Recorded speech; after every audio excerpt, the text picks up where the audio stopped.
Dans un quartier modeste où les rues résonnent du rire des enfants, un jeune garçon, Kanté, avance d'un pas discret, les bras chargés de bouteilles vides. Son regard brille d'une lueur particulière, celle des rêveurs qui refusent de pince sous le poids des difficultés. Sa mère, une femme courageuse. Chaque jour, après l'école, Kanté retrouve ses amis sur un terrain de fortune. Les cages sont faites de pierre, la poussière s'élève sous leurs pas, mais rien n'entame leur passion. Lui, plus discret que les autres, se distingue par son énergie infatigable, par cette volonté de toujours aller chercher le ballon, de ne.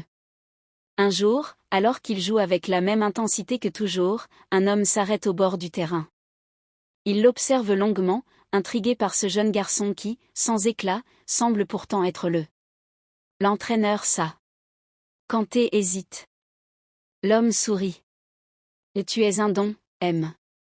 Cette nuit-là, allongé sur son lit, Kanté ferme les yeux en repensant aux mots de l'entraîneur. Sa mère, assise à côté de lui murmure doucement, travaille dur, reste humble, et souviens-toi toujours d'où tu viens. Les années passent. Les entraînements sont exigeants, les sacrifices nombreux.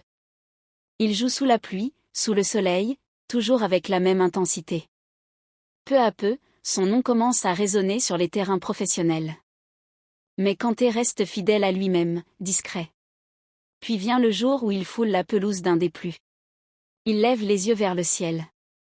Merci, maman. Car il sait que tout a commencé sur un terrain poussiéreux, avec une paire de chaussures usées et une promesse faite à celle qui aime alors que les applaudissements résonnent dans le stade. Au loin, dans les tribunes, il aperçoit sa mère.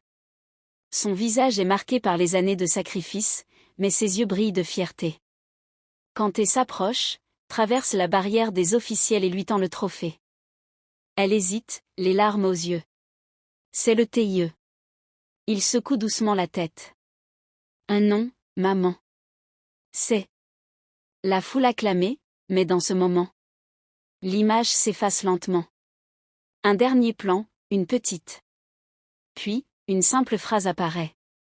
Tout commence par un rêve, et le travail le transforme en réalité.